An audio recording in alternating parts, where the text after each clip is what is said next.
la pregunta de quién es Cristo, qué significa su vida, su muerte, su resurrección y su misión para la humanidad. ¿Ok? Eso es lo que va a buscar responder la cristología. Claro, pues vamos a utilizar la Biblia como nuestra base para todo eso, que es lo que nos dice la Biblia, porque es la fuente principal. Claro que hay información pues extra bíblica, pero que aportan cosas a nivel histórico, ¿verdad? De que Jesús existió, un hombre llamado Jesús de Nazaret, él existió en el primer siglo, vivió en Galilea, en Judea, anduvo en esa zona. Entonces, pero para efectos de nuestro aprendizaje o de nuestra enseñanza, la fuente principal va a ser y será la palabra de Dios, es decir, la Biblia. Entonces, ¿cuáles son los temas? Voy a ver aquí nada más dentro de la introducción, voy a mencionarles cuáles son los temas principales que vamos a ver dentro de la cristología. Bueno, vamos a hablar de la naturaleza de Cristo, ¿ok? Vamos a hablar de su divinidad, que si es verdaderamente Dios y cómo es que la Biblia enseña esto. Su humanidad, cómo es plenamente humano, cómo se relaciona con nosotros. Vamos a hablar de la unión hipostática, es decir, la relación entre las dos naturalezas que tenía, o la relación que hay entre su naturaleza divina y la naturaleza humana en una persona. Esta parte, hermanos, de la unión hipostática, todo es importante, ¿ok? Todo es importante, ninguna es menos que otra. Simplemente que aquí yo quiero pedirles que, como en todas, ¿verdad? Pongan mucha atención, porque este punto en particular llega a tener de repente mucho grado de misterio, o un poco más que los demás. ¿Por qué? Porque para muchos no puede ser posible que exista un hombre Dios, ¿ok? O sea, que Dios se haya convertido en hombre. Entonces vamos a explicar la unión hipostática y vamos a explicar, ¿verdad?, cómo armoniza perfectamente con la palabra de Dios. Ahora, esto no debemos esperar que cualquier persona lo entienda o que todos lo entiendan, no porque no quieran o porque nosotros seamos los super iluminados aquí del siglo, sino que hay cosas que tienen todas las doctrinas, recuerden que tienen su grado de misterio, de dificultad. Pero nosotros debemos reconocer hasta dónde nos alcanza, pero también no usar eso de pretexto para no estudiar. ¿Sí me explico? Tenemos que tener un equilibrio en eso. Y bueno, delante de Dios, siempre que vayamos a leer o estudiar algún tema de la teología, que el objetivo principal, por encima de todo lo que podemos aprender, o el conocimiento que podemos adquirir, que podamos aprender a conocer quién es Dios, ¿okay? Que es lo más importante. Bueno, ¿qué más vamos a ver? Vamos a hablar de los títulos de Cristo, porque a Él se le conoce como el Hijo de Dios, se le conoce como el Hijo del Hombre. ¿Qué significa ese título? Vamos a hablar acerca de que a Él se le conoce como el Mesías. ¿Cuántos saben qué significa el Mesías? O el título Mesías, ¿a qué hace referencia? Él es el Señor, quiere decir eso, Él es el Salvador, etcétera, etcétera. Hay varios títulos. Él es nuestro abogado, pero también, ¿verdad?, es nuestro maestro, algunos los títulos que la Biblia menciona, ¿ok? Y bueno, ¿cuál es el significado teológico de esto y el significado bíblico de estos títulos? Porque para todo hay una explicación bíblica. Vamos a también, conforme Dios nos va a ayudar, vamos a ver cómo tenían la perspectiva los judíos del Mesías, ¿no? Porque ellos tienen un concepto del Mesías. Nomás para delatarle un poquito de esto, ellos no aceptaron, los judíos de la época de Jesús no lo vieron como el Salvador o el Mesías que ellos esperaban. Pues lo rechazaron. Pero bueno, vamos a ver por qué lo rechazaron, pero cuál es, conforme a la palabra de Dios, porque Jesús sí cumple con los requisitos que la palabra profetizaba acerca de cómo sería la obra del Mesías, ¿ok? Vamos a hablar, y por último, no por último, pero en tercer lugar, vamos a hablar de la obra de Cristo, su papel como Salvador. ¿Para qué era necesaria su muerte en la cruz? ¿Okay? Aquí también vamos a hablar acerca de la redención, de la expiación y de la reconciliación con la humanidad. Vamos a hablar de su resurrección y su ascensión como claves en el plan de nuestra salvación, porque no solo tenían que morir, Él tenía que resucitar. Entonces vamos a explicar cómo en esta parte de su obra, pues aquí se cumplen muchas cosas, ¿no? Y ahora pues podremos entender que cómo es que ahora tienen sentido que podamos tener la ayuda de Dios después de que Jesús resucite, lo importante que es la resurrección. Y bueno, algunas cosas también nos alcanza a nivel histórico, porque es un tema, hermanos, este punto de la teología, esta doctrina de la resurrección, es de lo más debatido que ha habido, una de las tantas, porque está la Trinidad, pues la divinidad de Jesús y la resurrección, todo lo que tenga que ver con la parte divina de Cristo, fíjese. Su resurrección ha sido muy debatida porque la gente, los académicos, los estudiosos no conciben, no creen, o sea, no creen que haya resucitado prácticamente. O sea, no es posible que alguien haya resucitado. No hay manera. Pueden estar de acuerdo en otras cosas, en que existió, que vivió, que predicó y que murió, pero que resucitó. Esto es, y este punto, hermanos, a nivel histórico, por eso aquí yo les voy a dar este consejo, no nos metamos en problemas.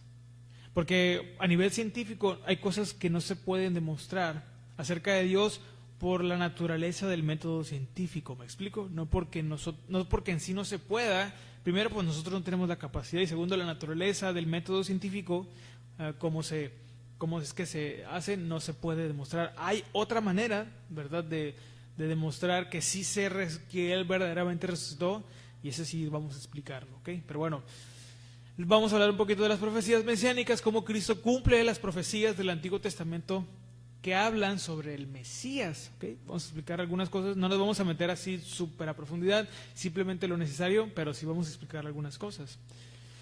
Y vamos a hablar de Cristo como nuestro mediador, ¿verdad? Él es en su papel como intercesor entre Dios y los hombres, acorde a lo que leemos en 1 Timoteo 2:5. Y vamos a hablar, por último, vamos a cerrar con su regreso, que es la segunda venida de Cristo, que es donde se consuma ya por completo el plan redentor. ¿Okay? Entonces, en resumen, podemos decir que la teología, no se acaba la clase, hermanos, porque no.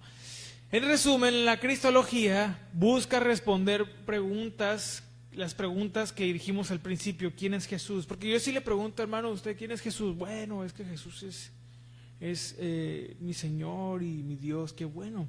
Pero con la Biblia, ¿cómo podemos explicar esta realidad? Y eso es lo que vamos a tratar de aprender. ¿Qué significa que, porque si yo le pregunto, a ver, ¿Jesús es hombre o es Dios? ¿Qué me van a decir?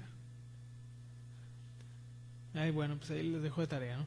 Pero ¿qué significa entonces que es Dios y hombre al mismo tiempo? ¿Cómo podemos entender eso? Eso es lo que vamos a tratar de explicar. ¿Y qué implica su vida, su obra para la salvación? ¿Y cuál es el papel? Esto es muy importante, ¿verdad? Su papel en la historia, ¿verdad? Para nuestra redención y cómo llega en un punto muy interesante en la historia. Pero bueno, si Dios lo permite, vamos a estar hablando y tratar todos estos temas, ¿ok? Bueno, entonces, continuamos. Hoy vamos a hablar acerca de un punto muy importante, como en todos. Vamos a entrar a la naturaleza de Cristo, ¿ok? Esto fue la introducción y dentro de esta misma clase vamos a hablar a grandes rasgos y ya si nos alcanza hay unos pasajes que vamos a estudiar, espero que sí me alcance el tiempo, pero vamos a hablar acerca de la naturaleza de Cristo. ¿Qué les parece, ok? Bueno, vamos a empezar. Hoy vamos a hablar de la naturaleza de Cristo. ¿Cuál es el objetivo de este tema? De este punto aquí es comprender y meditar, reflexionar sobre la naturaleza divina y humana de nuestro Señor Jesucristo a la luz de la Escritura. ¿Okay? La teología histórica y sus implicaciones espirituales y para muchos también hasta a nivel filosófico esto es muy importante. Pero vamos a meditar acerca de la naturaleza divina y humana de nuestro Señor Jesús. Vamos a hablar de la divinidad de Cristo. Miren, para nosotros, afirmar la divinidad de Cristo es muy importante. ¿Por qué? Porque establece que Jesús no es solo un maestro o un simple maestro moral o un profeta más, sino que además de eso, Él es el Hijo eterno de Dios. Su divinidad su divinidad define su autoridad, hermanos, su capacidad para salvarnos y su relación única con el Padre. Una doctrina que anda por ahí, ya sabemos cuál es, que dice que Jesús no murió por todos, sino por unos cuantos elegidos. ¿Sabe qué es lo que hace? Está despojando a Jesús de su divinidad en su obra redentora, porque pues no es posible que el creador del universo no pueda salvar a la humanidad, que se limite nomás a eso. Entonces, bueno, es una ofensa directa entonces, una vez más. Él murió por todos, ¿ok? ¿Cuál es el fundamento bíblico para creer que Jesús es Dios o es divino? Bueno, vamos a ver tres versículos, tres pasajes el día de hoy los vamos a estudiar que lo vamos a ver o lo vamos a tratar como el testimonio del Nuevo Testamento, porque es ahí donde se explica más. En el Antiguo Testamento, acuérdense que la revelación estaba más escondida. ¿Se acuerdan? Se nos dice que eran la sombra de lo que había de venir, pero la realidad es Cristo. ¿Okay? Entonces, en el Nuevo Testamento está revelado el misterio del Mesías y muchas cosas más de Dios. Y vamos a tomar pasajes del Nuevo Testamento para explicar por qué nosotros creemos que Jesús es Dios. Porque si nos preguntan, bueno, ya sabemos que hay otras sectas y otras corrientes del cristianismo que no creen que Jesús es Dios. Unos lo miran como un hombre, otros creen que un hombre que después alcanzó un estado divino, y otros que entre ángel y humano, y es un rollo, ¿no? Pero nosotros, ¿por qué creemos que Jesús es Dios? Y vamos a leer los pasajes y vamos a explicarlos. ¿Listos para aprender? ¿Trajo su cuaderno, sus notas? Sí, lo vamos a explicar bastante aquí, ¿ok? Bueno, acompáñame a leer el Evangelio de Juan, capítulo 1, versículos 1 al 3, y luego, sin castigar el contexto, nos vamos a brincar al versículo 14, ¿ok? Juan, capítulo 1, versículo 1. Vamos a leer el versículo 1 al 3, y luego, como les digo, vamos a leer el versículo 14, ¿ok? Porque este pasaje, hermanos, de Juan es crucial para nosotros y los demás también, que vamos a estar estudiando también, los otros que vamos a estar leyendo ahorita, porque aquí describe algo el apóstol Juan, guiado e inspirado por el Espíritu Santo, utiliza unas palabras muy importantes y muy interesantes para, bueno, decirnos algo muy profundo acerca de Jesús, ¿no? Bien, vamos a leer Juan 1:1, del 1 al 3, dice: en el principio era el Verbo, y el Verbo era con Dios, y el Verbo, dice, era Dios. Aquí le voy a pedir que, si usted está tomando notas, cuando escriba Juan 1:1, abajito, escriba las palabras clave que vamos a estar tocando, ¿ok? Porque las vamos a explicar, para que usted y yo vayamos llevando. Aquí algunas palabras que ahorita las vamos a decir, pero para que usted vaya viendo, y si usted de alguna manera las puede ir identificando, pues están bien, ahí las puede ir marcando. Después, versículo 2, este era en el principio con Dios, y todas las cosas por Él fueron hechas, y sin Él nada de lo que ha sido hecho fue hecho. Vámonos hasta el versículo 14, ¿ok? Sin castigar el contexto, nada más para afirmar. Versículo 14, y aquel Verbo, que es el mismo del versículo 1, dice, fue hecho carne, y habitó entre nosotros, y vimos su gloria, gloria como del unigénito del Padre, lleno de gracia y de verdad. ¿Okay? Bueno, ¿qué dice el texto? Aquí vamos a tomar 4 cosas de estos primeros 3 versículos y el final. La primera frase que leemos es que en el principio era el Verbo, y el Verbo era un Dios, ¿ok? Y el Verbo era Dios. Luego leímos después leímos que este era en el principio con Dios, y luego leímos que todas las cosas por medio de Él fueron hechas, y sin Él nada de lo que ha sido hecho fue hecho. Y en el 14 leímos que Él fue hecho carne, que el Verbo, y habitó entre nosotros lleno de gracia y de verdad. ¿Cuáles son las palabras clave aquí que vamos a estar tomando de estos versículos? La primera es la palabra verbo, ¿ok? Verbo, es la primera palabra clave que vamos a estar explicando. ¿Qué significa esta palabra? Esta palabra viene del griego logos, ¿ok? Del griego logos, ¿ok? Así es como se escucha, logos. ¿Qué significa esta palabra? Esta palabra quiere decir, deriva de otra que es legein, ¿verdad? Y que significa hablar o expresar. Esta palabra, según una filosofía, fíjense, había en esa época una filosofía griega llamada estoicismo, ¿no? Que ellos creían en el logos, y para ellos el logos, según los griegos, se refería al principio racional que gobierna el universo. Fíjense, ellos tenían esta concepción de esta palabra. Para ellos el logos era el principio racional que gobierna el universo. En la tradición hebrea, está relacionado con la palabra de Dios como agente creador y revelador. Para el pueblo judío, para el pueblo hebreo, Dios por medio de su palabra creó todo, o sea, dio existencia al universo, y no solo existió, sino que hay un orden, una armonía y una belleza, ¿ok? Acompáñame a leer Salmos 33:6 y luego vamos a Génesis 1:3, ¿ok? Salmos capítulo 33, versículo 6. Fíjense lo que dice ahí. El pueblo hebreo, ellos creían que Dios, a través de su palabra, trajo... ¿Qué les dije? 33:6, ¿verdad? Y se me está... El avión se me está viendo. Que dice 33:6 de Salmos. Por la palabra de ¿qué? De Jehová. ¿Qué pasó? Fueron hechos los cielos. ¿Y qué más? Y todo el ejército de ellos por el aliento de su boca. Es bien interesante. Hay unos estudios, fíjense, que dicen que el universo... bueno, antes de explicar eso, ¿usted sabía que nuestra voz emite un sonido? ¿Sí? ¿Sabe por qué podemos escuchar el sonido?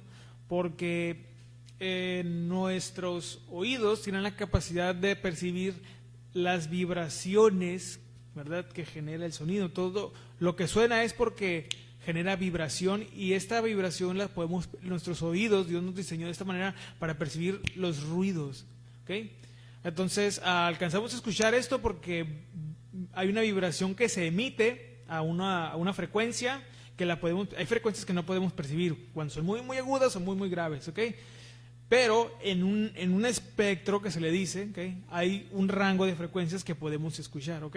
Bueno, el universo se descubrió que vibra a una frecuencia. Nuestra voz al emitir sonidos, porque vibra, bueno, el punto es que es como si alguien hubiera hablado para que existiera el universo. ¿Sí me explico en esa imagen? Ok, entonces la palabra de Dios tiene el poder, Dios con su palabra tiene el poder de crear cosas. Él dijo, Él ordenó, es todo un tema, pero Él con su palabra creó todo.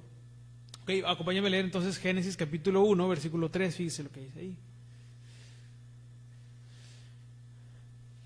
Porque dice, bueno, en el principio, ¿verdad?, Dios creó los cielos y la tierra, ¿verdad?, en el 1, ¿verdad?, y que la tierra estaba desordenada y vacía. Ahora, algo muy interesante, que una traducción para el versículo 1, lo más acertado al original es decir, cuando Dios empezó a crear, ¿ok? Es lo más acertado.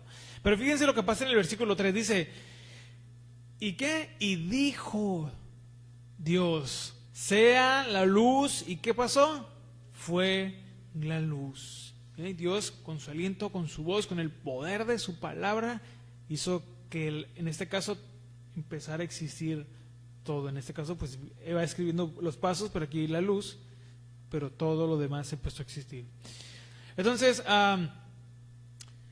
aquí Juan identifica a Jesús como el Logos, la plena revelación de Dios, el agente de la creación, ¿ok? Este Logos no es un intermediario creado, porque hay quienes dicen que Jesús es una creación de Dios, pero Jesús no es un ser creado, Él es Dios, ¿ok? Entonces, no es un ser creado, ¿no? No es un ser intermediario, sino que dice en una parte del versículo, era Dios. En el griego la palabra Dios es Theos, estableciendo su plena divinidad, ¿ok?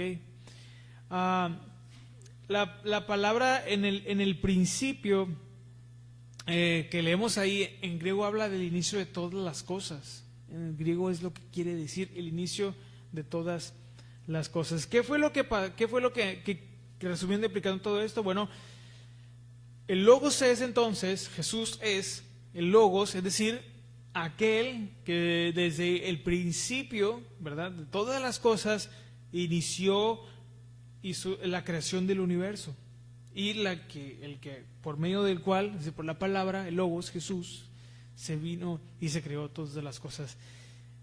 El único que tiene la capacidad de crear algo de la nada es Dios. Por eso Jesús entonces es Dios. El apóstol Juan le está atribuyendo aquí a Jesús una cualidad divina de crear, de ser agente activo en la creación, no solamente que Dios creó a Jesús y luego lo puso a hacer cosas, no, Él mismo desde el principio con Dios creando todo. A través de Él fue creado todo lo demás, todo el universo. ¿Qué más? Entonces, dice que se hizo carne, ¿ok? Después más adelante leemos que se hizo carne. Bueno, la frase en griego está bastante larga, pero la palabra carne es sarx aquí, ¿ok? No voy a decir la frase en griego porque, pues, ¿verdad? No hablamos inglés, menos en griego. Pero fíjense, en la palabra carne viene del griego sarx. Se refiere a, cuando leemos la frase se hizo carne, se refiere a la naturaleza humana en su totalidad, incluyendo fragilidad. La otra palabra que es se hizo, que se traduce se hizo, es la palabra egeneto. Entonces, completo es sarx, egeneto. La palabra egeneto es un verbo en un tiempo verbal, que es el auristo, indica un evento puntual, es decir, el verbo asumió carne, es una manera de traducirlo, con un cambio radical sin abandonar su esencia divina. ¿Okay? Entonces, siendo el Logos, adoptó o asumió, ¿verdad?, la forma de la carne, ¿okay? En este caso del cuerpo, pues, de un humano, es lo que quiere decir. ¿Qué nos deja a nosotros esto? Bueno, la encarnación no es una mera apariencia, luego vamos a hablar más de esto, pero este versículo pues rechaza el docetismo, luego vamos a, más adelante, si Dios permite, pues fue una de las cosas que se pusieron en contra, una de las corrientes doctrinales que se pusieron contra la divinidad de Jesús. Pero bueno, la encarnación no es una mera apariencia, sino una verdadera participación en la humanidad. O sea, Jesús no fingió ser humano, no más o menos parecía, él era hombre, ¿ok? Cuando estuvo aquí en la tierra tuvo un cuerpo como nosotros, de carne y hueso. Luego leemos la otra palabra, que también del versículo 14, que es habitó, ¿ok? Habitó. Esta palabra en el griego, ¿verdad?, es la palabra skenosen y deriva de la palabra skene, que significa tienda o también tabernáculo. ¿Le suena la palabra tabernáculo? Bueno, este verbo evoca la presencia de Dios en el tabernáculo del Antiguo Testamento. Acompáñenme a leer Éxodo 25:8, fíjense lo que dice ahí. Éxodo capítulo, porque es importante entender esta palabra, fíjense, porque Éxodo 25:8 en lo que llegamos ahí, porque el tabernáculo, ¿qué era el tabernáculo? ¿Quién se acuerda? Bueno, fíjense, el tabernáculo era donde la presencia de Dios habitaba. Y que Juan usa la palabra, en verdad, de donde se deriva esta esquené, que significa tienda o tabernáculo, está diciendo que cuando Jesús estuvo aquí, Dios mismo habitó entre nosotros, como cuando en el tabernáculo se manifestaba la presencia de Dios. ¿Ok? Fíjense, 25:8 dice, y harán un santuario para mí, ¿y qué dice? Y habitaré. En el griego, en el hebreo esta es la palabra equivalente, y habitaré en medio de ellos. Cuando uno habita en un lugar es porque ese lugar es donde uno puede estar siendo como uno es. Porque nosotros en nuestro hogar habitamos, ¿sí o no? ¿Cómo nos sentimos en nuestra casa? Cuando estamos en nuestros hogares, ¿ok? Pues es un lugar seguro para nosotros, ¿sí o no? Estamos complacidos, bueno, digo, si uno nunca es agradecido, nunca va a estar, pero agradecidos porque tenemos un lugar donde habitar, que podemos entrar y estar ahí. Aquellos que entren a nuestro hogar, fíjense esto, nos pueden conocer tal cual y como somos, porque ahí es donde habitamos. Bueno, el tabernáculo es donde la presencia de Dios habitaba, donde la presencia de Dios se manifestaba, donde podía uno entrar a conocer. Ahora, de una manera espiritual, podemos entrar, por lo que cantamos ahorita, a su trono de gracia, a la presencia de Dios, al tabernáculo de Dios, para conocerlo, para estar con Él. ¿Ok? Bueno, Jesús es ¿qué es lo que nos enseña a nosotros esto? Bueno, que Jesús es el lugar donde Dios habita, donde Dios mora entre los hombres. Él es el tabernáculo de Dios también. Una afirmación directa de su papel, como lo que se profetizó. ¿Se acuerdan? Que uno de los nombres para el rey que vendría era Emmanuel. ¿Qué significa Emmanuel? Dios con nosotros. Él vino a habitar aquí entre nosotros. ¿Okay? Aquí se cumple el significado de este título que se le dio también que es Emmanuel. Bueno, Juan presenta a nuestro Señor Jesús como plenamente Dios, que es decir, que en el griego es ho theos, y plenamente hombre, es decir, carne, sarx. La eternidad del Logos garantiza que Jesús no comenzó a existir cuando tuvo forma humana, ¿okay? O cuando tuvo un cuerpo, sino que asumió una naturaleza humana sin perder su divinidad. Porque en el griego la frase que estaba con Dios y era Dios habla de que estaba en una comunión, en una unión con Dios, en el mismo estatus que Dios, ¿ok? Es decir, siendo el mismo, teniendo la misma categoría, ¿ok? Vamos con el siguiente pasaje, es Colosenses capítulo 2, versículo 9, ya lo leímos, lo voy a otra vez aquí a citar, porque en él habita corporalmente toda la plenitud de la deidad, ¿ok?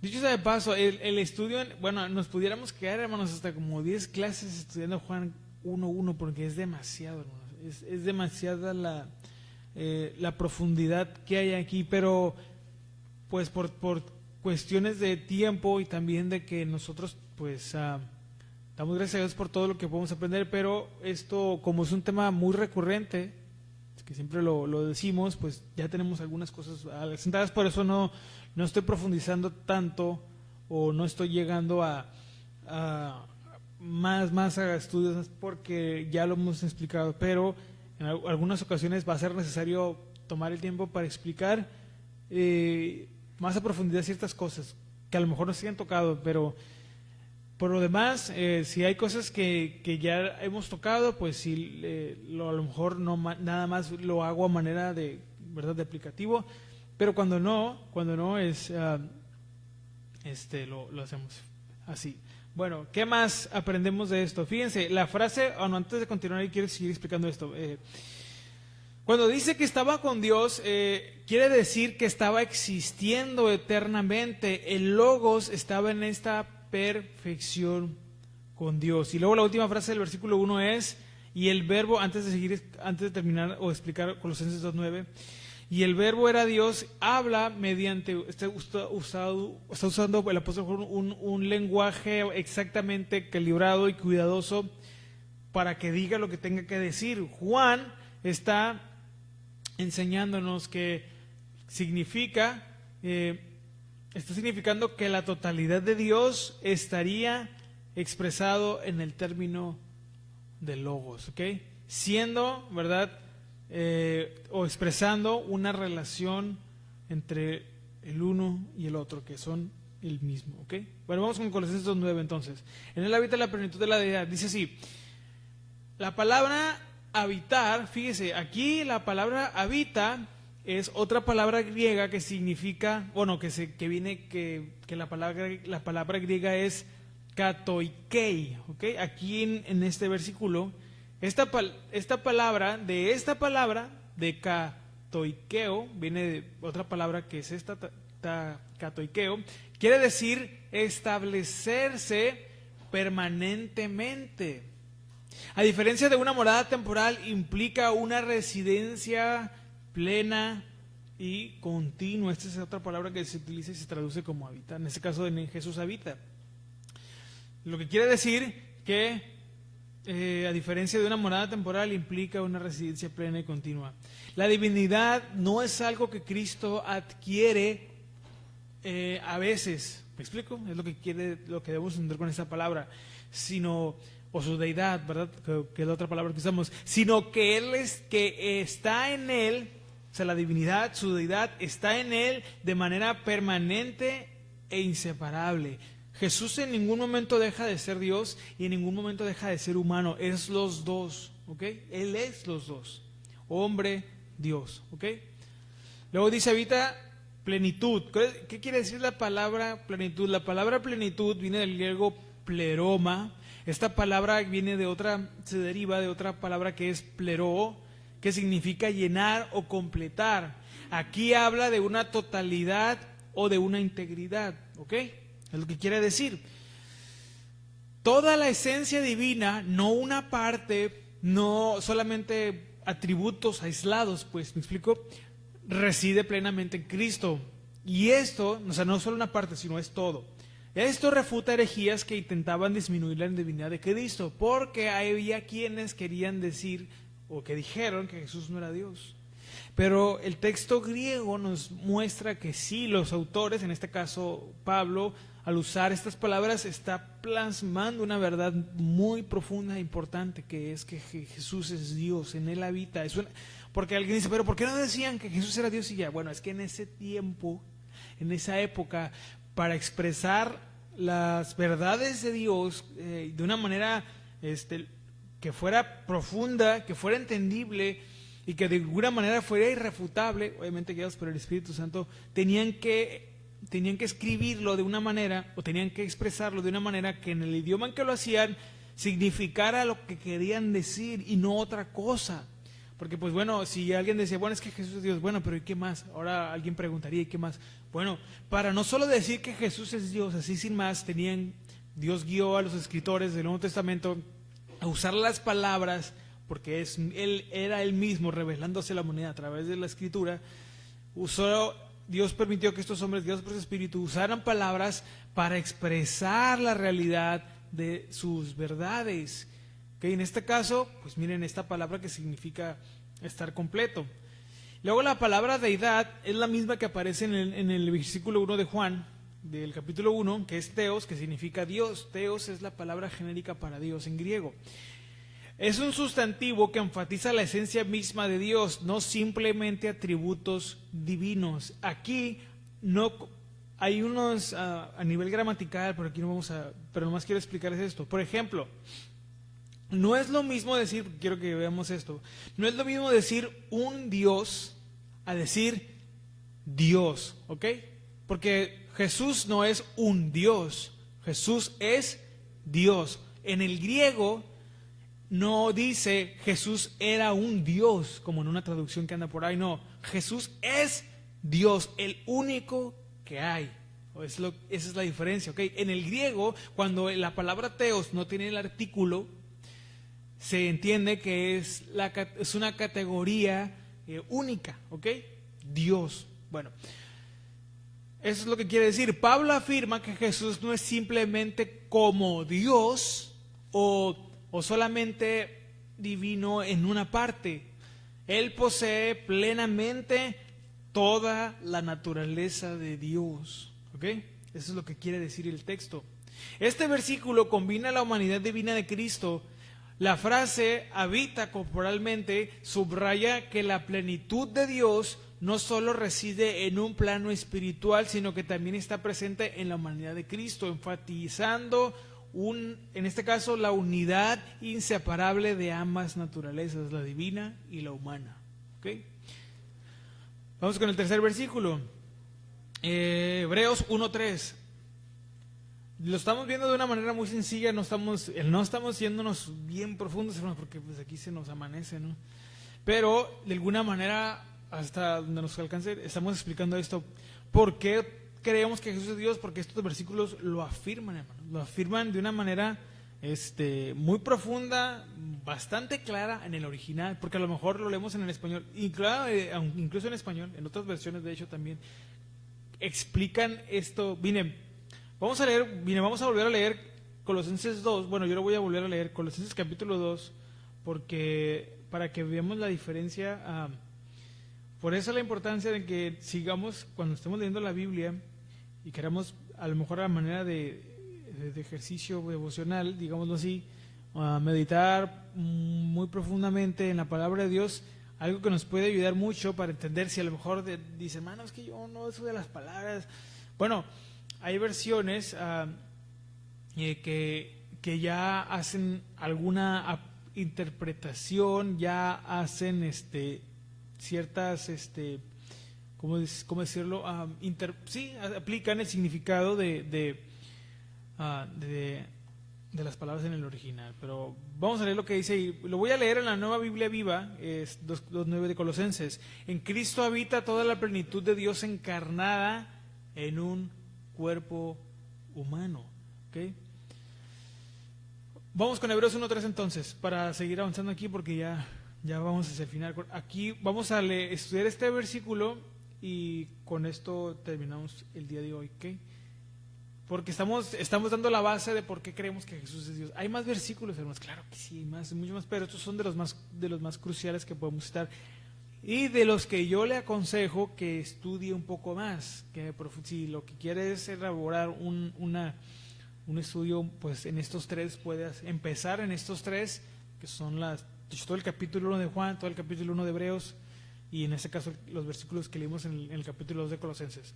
Hebreos 1:3 dice, Él es el resplandor de su gloria y la representación. Bueno, aquí fíjense, esta versión, porque en la Reina Valera dice la imagen misma de su sustancia, ¿verdad? Dice 1:3. Bueno, ya me la cambiaste. Bueno, dice así, lo voy a leer, no es la otra versión, es el otro versículo, perdón. Él es el resplandor de su gloria, esta versión dice así, y la representación exacta de su ser, ¿okay? Esta versión ya lo traduce así, y sostiene todas las cosas por la palabra de su poder. Ahora, vamos a hablar aquí de algunas cosas bien interesantes.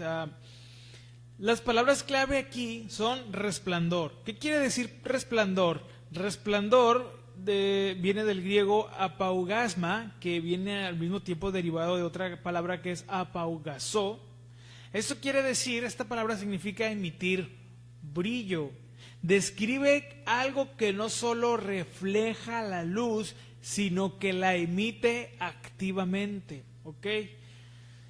Por ejemplo, el sol y la luna. Ya sabemos que la luna no tiene luz propia, así sabía, ¿verdad? La luna, ¿qué es lo que hace? Refleja la luz del sol, la refleja. Entonces, pero no tiene luz propia. Bueno, Jesús no es como la luna que refleja una luz.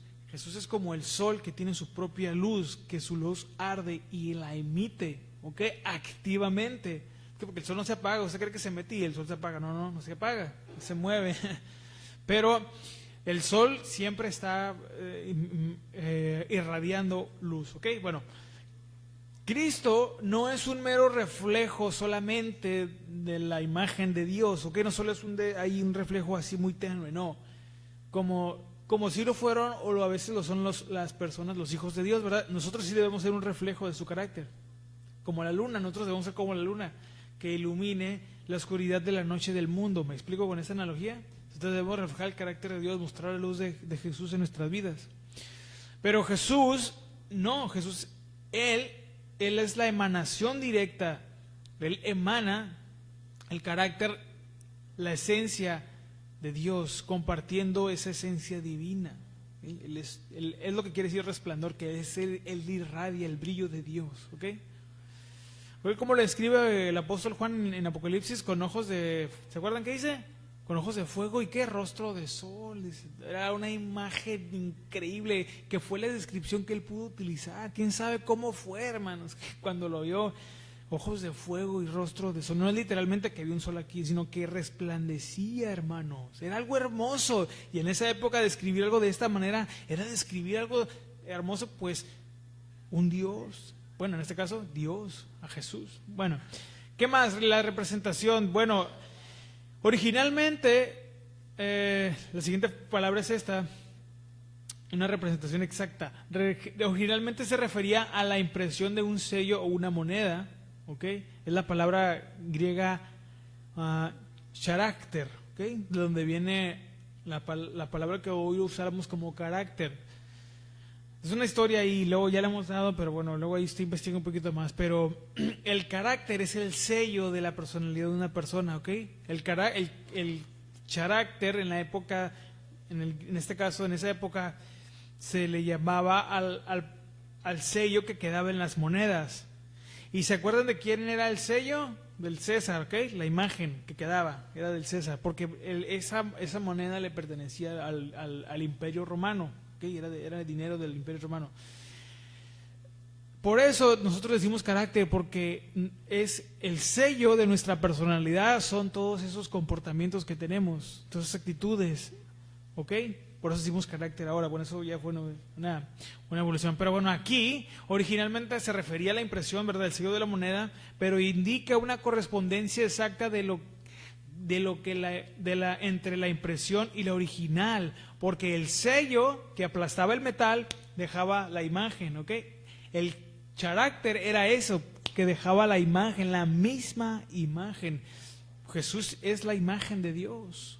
Es la misma imagen, es lo que quiere decir en el griego. O sea, casi nos está diciendo en español, es Dios, pues, es Dios. Está usando todas las expresiones posibles, están usando todas las expresiones necesarias en los escritores bíblicos para decirnos esto.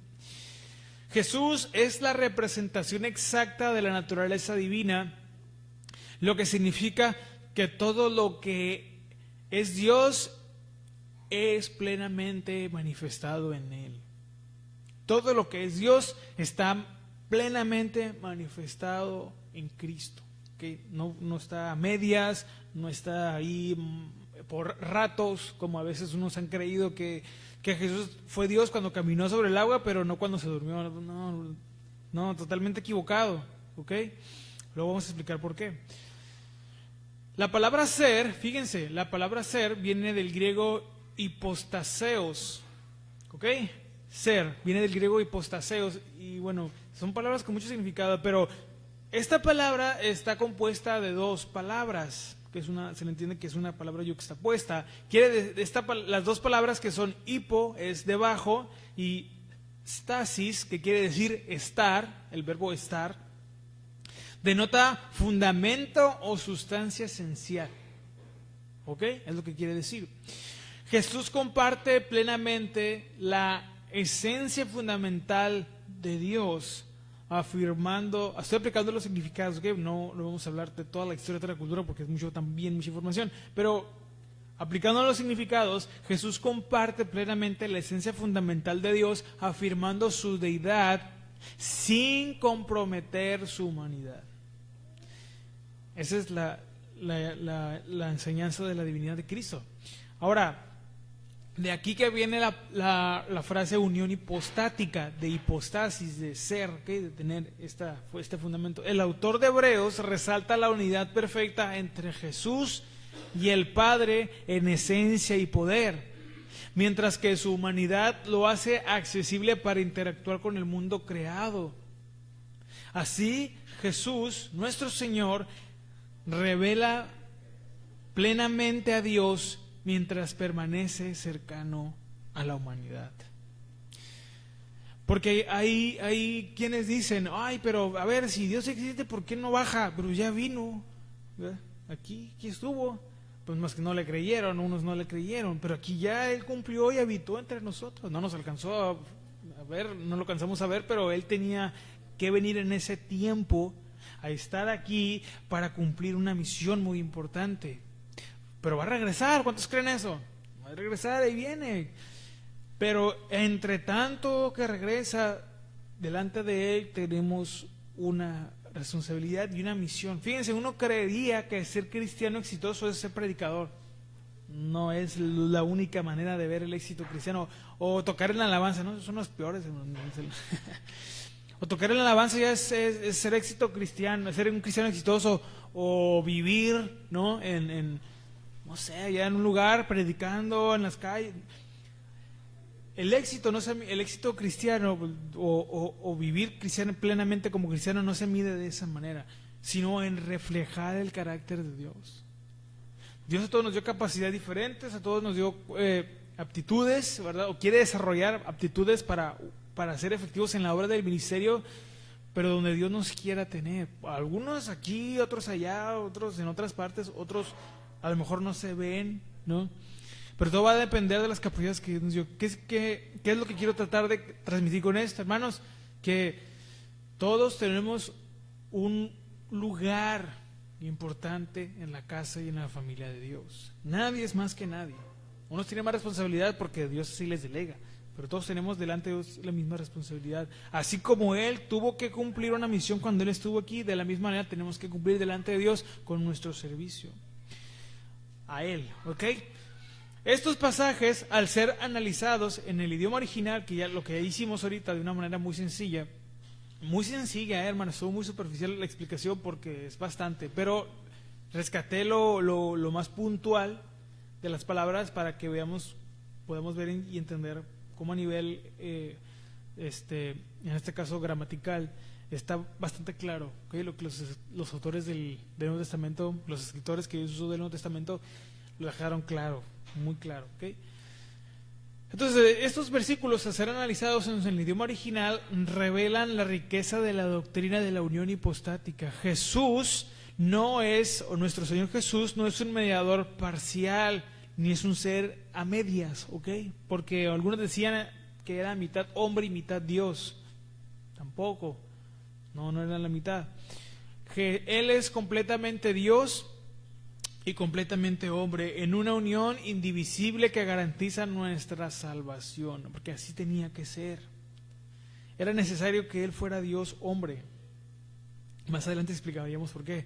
Entonces, la etimología o la explicación que dimos de las palabras, lo que quiere decir, de estas palabras clave fortalecen nuestra comprensión de que esta unión no es simbólica ni figurativa, porque hay quienes interpretan que esto es figurado, ¿okay? Que en sentido figurado, bueno, es que se dice que Jesús es Dios porque en sentido figurado, no, es sentido literal, verdaderamente Jesús es Dios. No, las expresiones no son simbólicas ni figuradas, son reales y sustanciales, y está en el corazón, y estas realidades, hermanos, y estas verdades de Jesús deben estar en el corazón de nuestra fe. Amén. ¿Cuántos creemos que Jesús es Dios? ¿Sí? Entonces, bueno, hasta aquí nos vamos a quedar hoy. Si Dios permite, la siguiente semana vamos a hablar de que Jesús afirmó Él mismo, porque alguien dice, bueno, a ver, pero ¿dónde dice que Jesús dijo que es Dios? Pero vamos a leer la palabra de Dios, ¿ok? Y ahí vamos a aprender cómo Jesús, nuestro Señor, afirmó su divinidad, ¿okay? De muchas maneras, bueno, de algunas de las maneras en las que Él lo expresó, nos damos a entender que Él mismo dijo que Él era Dios, ¿ok? Hasta aquí nos vamos a quedar entonces. Aprendimos un poquito. Yo les recomiendo, hermanos, que la vuelvan a escuchar, que la vuelvan a leer, tomen las notas, y en su casa, si gustan, conforme Dios les guíe, estudien, pueden estudiar más a profundidad estos versículos que hoy leímos. Hay más versículos, como les digo, que podemos utilizar, pero estos son muy significativos también, ¿ok? Pero bueno, vamos a orar para estar terminando, y si Dios permite, nos estamos viendo el día jueves para reunirnos para adorar a Dios, y si también así el Señor lo permite, el día domingo también. Amén. Oremos. Dios Padre, damos gracias en esta tarde, esta noche ya, por su palabra, porque nunca nos dejas ni nos abandonas, porque tú has sido y has permanecido fiel, Señor. Gracias porque de verdad, Señor, tu misericordia, tu gracia han sido grandes para nuestras vidas.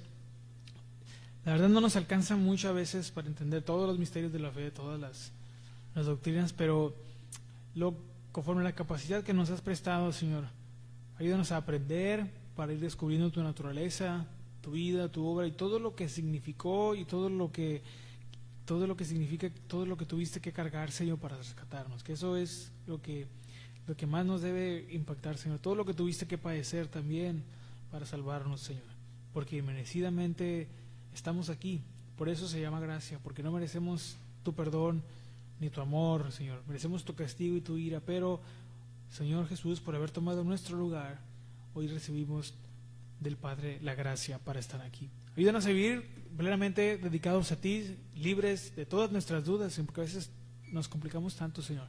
Libres de nuestras dudas, de nuestras reservas y de nuestros temores, confiando plenamente en ti. Llévanos con bien a nuestros hogares, guárdanos el camino de regreso a nuestra salud, nuestros vehículos, para poder llegar, Señor, a agradecerte por nuestro hogar, por nuestra familia y por las cosas que hasta hoy nos has concedido. Te lo pedimos en el nombre de Jesús, y todos